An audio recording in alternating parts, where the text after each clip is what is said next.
GST ತೆರಿಗೆ ವ್ಯವಸ್ಥೆಯನ್ನ ದೆವ್ವದಂತೆ ಬಿಂಬಿಸಿ ಕೇಂದ್ರ ಸರ್ಕಾರದ ವಿರುದ್ಧ ನಿರಂತರ ಅಪಪ್ರಚಾರ ಮಾಡಲಾಗ್ತಾ ಇದೆ. ಪ್ರತಿಯೊಂದು ಪೈಸೆಯ ಲೆಕ್ಕ ಇದೀಗ ಜನಸಾಮಾನ್ಯರಿಗೂ ಸಿಗುವಂತಾಗಿದ್ರೆ ಅದು ಜಿಎಸ್ಟಿಯಿಂದ. ಇದರ ಬಗ್ಗೆ ಇರುವ ತಪ್ಪು ಕಲ್ಪನೆಯನ್ನ ಹೋಗಲಾಡಿಸಬೇಕಾಗಿದೆ ಎಂದು ಶಾಸಕ ಡಾಕ್ಟರ್ ಭರತ್ ಶೆಟ್ಟಿ ವೈ ಹೇಳಿದರು. ಅವರು ದಕ್ಷಿಣ ಕನ್ನಡ ಜಿಲ್ಲಾ ನಿರ್ಮಿತಿ ಕೇಂದ್ರದಲ್ಲಿ ಜಿಎಸ್ಟಿ ಕುರಿತ ರಾಜ್ಯ ಮಟ್ಟದ ಕಾರ್ಯಾಗಾರವನ್ನು ಉದ್ಘಾಟಿಸಿ ಮಾತನಾಡಿದರು. ಸಣ್ಣ ಸಣ್ಣ ಅಡೆತಡೆಗಳು ಬಂದಿದ್ದುಂಟು ನಾವು ಅಕೌಂಟ್ ಅನ್ನ ಸಬ್ಮಿಟ್ ಮಾಡುವಂಥ ಸಮಯದಲ್ಲಿ. ಆದರೆ ಈಗ ಸಾಧಾರಣ ತಿಳಿಯಾಗಿದೆ ಎಲ್ಲರಿಗೂ ಜಿಎಸ್ಟಿ ಹೇಗೆ ವರ್ಕ್ ಆಗ್ತದೆ, ಜಿಎಸ್ಟಿಯ ಲಾಭವೇನು, ಜಿಎಸ್ಟಿಯನ್ನು ನಾವು ಹೇಗೆ ನಮಗೆ ಸಹಾಯ ಆಗುವ ರೀತಿ ನಾವು ಹೇಗೆ ಉಪಯೋಗಿಸ್ಕೊಳ್ಬೋದು ಅನ್ನೋದನ್ನು ಎಲ್ಲ ಬಿಸ್ನೆಸ್ ಎಸ್ಟಾಬ್ಲಿಷ್ಮೆಂಟ್ಸಲ್ಲಿ ಅವರಿಗೆ ಗೊತ್ತಾಗ್ತಾ ಉಂಟು. ಆದರೂ ಸಹ ಜಿಎಸ್ಟಿಯಲ್ಲಿ ಸಹ ಸರ್ಕಾರ ಸಮಾಜದ ಬಿಸ್ನೆಸ್ ಹೌಸಸ್ಗಳ ಬೇರೆ ಬೇರೆ ವ್ಯಕ್ತಿಗಳ ಸಮಸ್ಯೆಗಳನ್ನು ನೋಡಿಕೊಂಡು ಅಮೆಂಡ್ಮೆಂಟ್ಸ್ಗಳನ್ನು ಸಹ ತರ್ತಾ ಇದೆ. ಅಂದರೆ ಚೇಂಜಸ್ಗಳು ಜಿಎಸ್ಟಿ ರೇಟ್ನಲ್ಲಿರ್ಬೋದು, ಜಿಎಸ್ಟಿ ಫೈಲ್ ಮಾಡೋದು.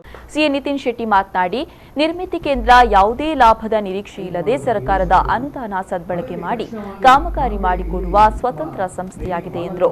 ನಾವು ಜಿಲ್ಲಾಧಿಕಾರಿಗಳಿಗೆ ಹೇಳಿದಾಗ ಅವರಿಗೆ ಅರ್ಥ ಆಗಿದೆ. ಜಿಲ್ಲಾಧಿಕಾರಿಗಳು ಇವರನ್ನು ಟೆಸ್ಟ್ ಮಾಡಿದ್ದಾರೆ. ಎಷ್ಟೋ ಜಿಲ್ಲಾಧಿಕಾರಿಗಳು ಇವರನ್ನು ಸರಿ ಡ್ರಿಲ್ ಮಾಡಿ ಒಳಗಿಂದ ಒಳಗೆ ಅದು ಕೊಡಿ, ಇದು ಕೊಡಿ, ಅದು ಕೊಡಿ, ಇದು ಕೊಡಿ ಮಾಹಿತಿ ಅಂತ ಯಾವ ಮಾಹಿತಿಯನ್ನು ಕೇಳಿದ್ರು ಇವರು ಕೊಟ್ಟಿದ್ದಾರೆ. ಆದ್ದರಿಂದ ಅವರು ಮತ್ತೆ ಇನ್ನೊಂದು ಜಿಲ್ಲಾಧಿಕಾರಿಗಳಿಗೆ ಹೇಳಿ ಅದು ಸ್ಪ್ರೆಡ್ ಆಗಿ ಇವತ್ತು ನಾವು ಬರೇ 7 ನಿರ್ಮಿತಿ ಕೇಂದ್ರಗಳಿಗೆ 40 ಜನರನ್ನು ನಾವು ನಮ್ಮ ಹಾಲಲ್ಲಿ ಮಾಡುವಂತ ಪ್ಲಾನ್ ಮಾಡಿದ್ವಿ. ಆದರೆ ಕಾಲಿನ್ ಮತ್ತು ನಿತಿನ್ ಅವರು ಹೇಳಿದ್ರು, ನೀವು ಹೇಗೂ ಹೇಳ್ತೇವೆ, ಇಡೀ ರಾಜ್ಯಕ್ಕೆ ಹೇಳಿ, ಎಲ್ಲರಿಗೂ ಗೊತ್ತಾಗಲಿ, ವಿಷಯ ಚೆನ್ನಾಗಿ ಅರಿತಷ್ಟು ಒಳ್ಳೆಯದು. ರಾಜ್ಯ ಸರ್ಕಾರ ಅದು ನಮ್ಮ ಕೇಂದ್ರ ಆಡಳಿತ ಮಾಡಬೇಕಾಗಿತ್ತು, ಕಾರ್ಮಿಕ ಸಂಸ್ಥೆ ಮಾಡಬೇಕಾಗಿತ್ತು, ಅವರಂತೂ ಮಾಡುವುದಿಲ್ಲ, ನೀವಾದರೂ ಮಾಡಿ ಅಂತ ಹೇಳುವಾಗ ನನಗೆ ಟೈಮ್ ಅಂತ ಬಲ್ಬು ಆನ್ ಆಯ್ತು. ಸೋಮವಾರ ಅವರಿಗೆ ಕೇಳಿದ್ದೆ, ಸೋಮವಾರ ಸಾಯಂಕಾಲ ಅನೌನ್ಸ್ ಮಾಡಿದ್ವಿ. 4 ದಿನದಲ್ಲಿ ನಿಮ್ಮ ಅಭೂತಪೂರ್ವ ರೆಸ್ಪಾನ್ಸ್ಗೆ ನಾವು ಕೂಡ ಮನಸ್ಸೊತ್ವಿ. ಸೊ ಇನ್ನು ಮುಂದೆ ನಿರ್ಮಿತಿ ಕೇಂದ್ರದ ನಿರ್ದೇಶಕ ರಾಜೇಂದ್ರ ಕಲ್ಬಾವಿ ಪ್ರಾಸ್ತಾವಿಕವಾಗಿ ಮಾತನಾಡಿ, ರಾಜ್ಯ ಮಟ್ಟದ ನಿರ್ಮಿತಿ ಕೇಂದ್ರದ ಸಿಬ್ಬಂದಿಗೆ ಜಿಎಸ್ಟಿ ಕಾರ್ಯಾಗಾರ ಆಯೋಜಿಸಿದ್ದು ಉತ್ತಮ ಸ್ಪಂದನೆ ವ್ಯಕ್ತವಾಗಿದೆ ಎಂದರು. What is the background for this training seminar? Nirmiti Kendras, your funds is either MP funds, MLA funds, corporate donations, specific it comes. It's not whosoever donates to you.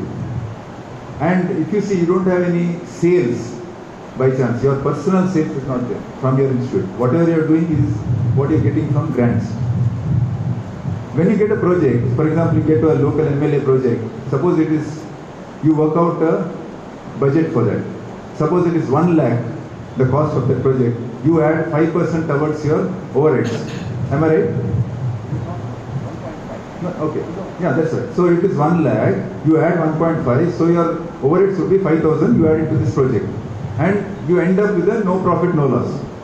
Based on this criteria, way back in 2003 or 4, when Nirmiti Mangalore started, we went for income tax exemption. ಈ ಸಂದರ್ಭ Colin Rodrigues, Pushpa ಹಾಗೂ 100ಕ್ಕೂ ಮಿಕ್ಕಿ ಸಿಬ್ಬಂದಿಗಳು ಕಾರ್ಯಾಗಾರದಲ್ಲಿ ಭಾಗವಹಿಸಿದರು.